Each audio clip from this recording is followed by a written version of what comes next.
Hey, welcome back to No Hype Beer Reviews. Very excited for today's beer. It is the Cuvee version of the beer I had, well, 2 nights ago. And I don't know if I'll be posting this close to when I posted that one. But anyway, that one was just Evil Twins Grand Cru. This is Grand Cru Cuvée. So, it doesn't, I'm a little confused if I'm being honest. So this one, it's written maple bourbon and Marsala wine barrel aged stout and barley wine style ale blend. So the way I read the Grand Cru was that just the stout had been aged in bourbon barrels, and then there was a regular barley wine that wasn't aged in barrels. And I didn't get a ton, and I thought it was probably bourbon barrels that also had held maple syrup. And I didn't get a ton of barrel character, which made me really think that I was right.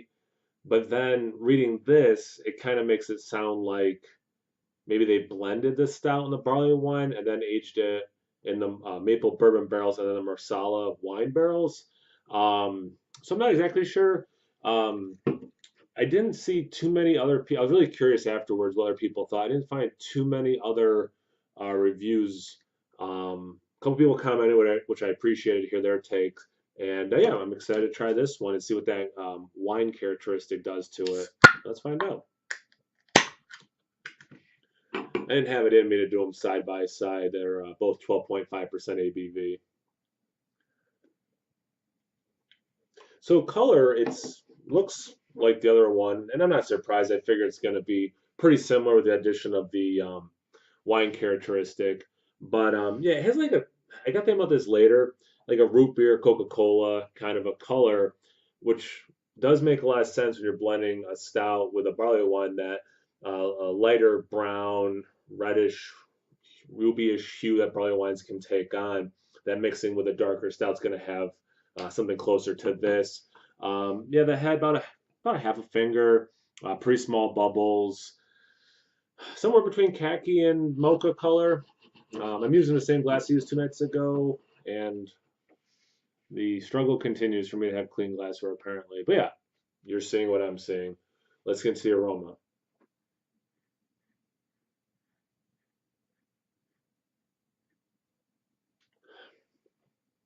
I'm getting some, and one of the things I got a lot of roastiness in it, and I saw some other people got that as well. This one, not surprising, similar to what I'm remembering, has that roastiness, has like the raisin, like berry, like dark fruit kind of a thing.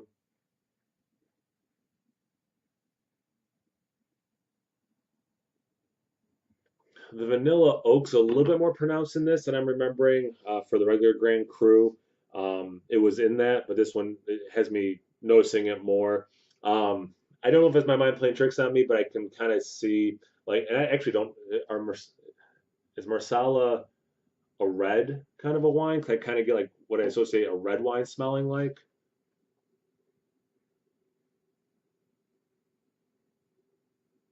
But yeah, definitely some oak tannins as well. And again, I don't get a ton of maple or specifically bourbon.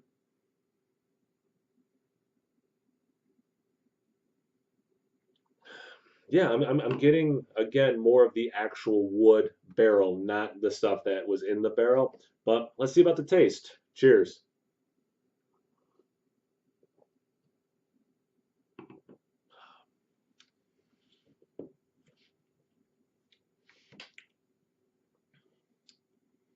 Similar to what I was saying in the aroma, I'm getting that oak tannin. It's not surprising. I'm getting that even more. It's double barrel aged, so double the barrel that you can pull the oak tannins from. Um, I do get some of that maple, and I do get some bourbon. The grapey quality, the wine grapey. Why is it grapey? Weird, but anyway, is there,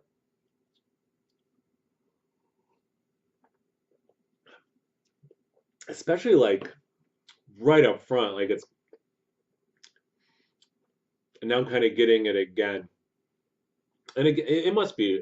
I'm going to look it up after this, but I'm assuming red wine because that's, or at least that's what's associating with my limited wine knowledge. A red wine. I'm getting chocolate in there with that roast. Um, there is some of that vanilla from the oak as well. Um, the finish. kind of reminding me maybe a hair drier than the Grand Cru. And again, I think that oak tannin is what's drying it out for me. So again, the double barrel aging. So it's not super surprised there. Yeah, I would like more of a maple syrup taste. Um, you know, I love maple syrup, and unless it's really like punching you in the face, it's probably just like my preference. I want some more maple syrup. Um, almost, if I'm eating French toast, I want more maple syrup. Like, pancakes, whatever. Like, I want a lot of maple syrup.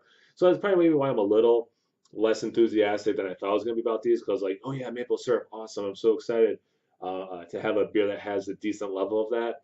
And there are so many awesome flavors working in both of these beers. Um, they work well together.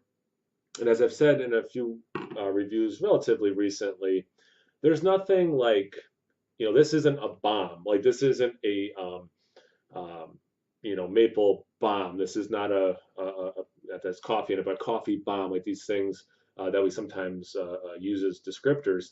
And the flavors, although numerous, they're all working well together. And for my palate, nothing is crazy out of whack and like obviously a dominant flavor, which is fine and good. I guess I kind of wanted the maple to be more dominant, which I think is pretty obvious from what I've been saying.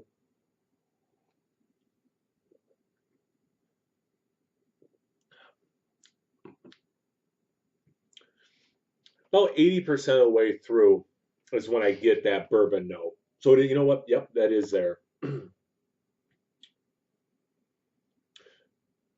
mean, even now, I'm still getting. That's interesting. The oak tannins I'm getting still has some of that residual bourbon taste to it. Okay, that was off camera finishing that Grand Cru. It's almost like every sip is different, which is cool. It is a complex beer. There are so many moving parts, obviously, in this beer. No matter how, I've read it a couple ways. However, all of these things have come together to be in this beer. That's a lot of moving parts.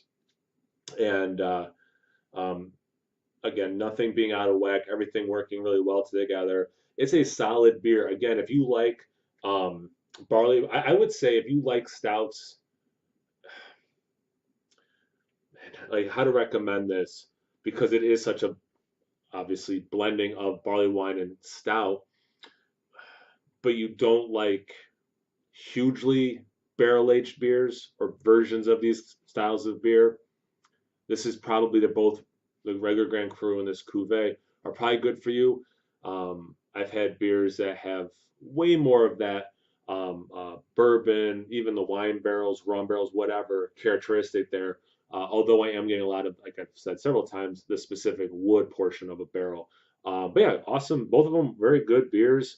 Um, and again, something they're both different than what I've been doing lately, which is cool. Similar but different, which is actually really cool. But yeah, check them out, and if you've had them, again, let me know what you think. I'm really curious. I think some of the people were saying they liked the regular Grand Cru more than this one.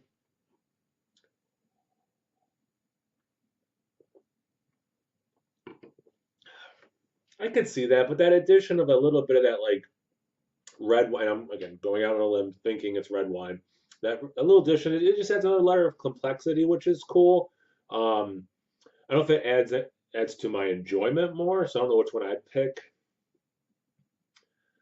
I'll go with this one just because it does have that level of one more layer of complexity. But yeah, both are cool beers. I think I kind of hit at if I think you should pull the trigger and buy both of these beers. Again, let me know what you guys think in the comment section below. Check me out on Instagram and Untapped. No hype beer reviews at both those places. So always please like, comment, subscribe, and most importantly, imbibe. Cheers, everyone.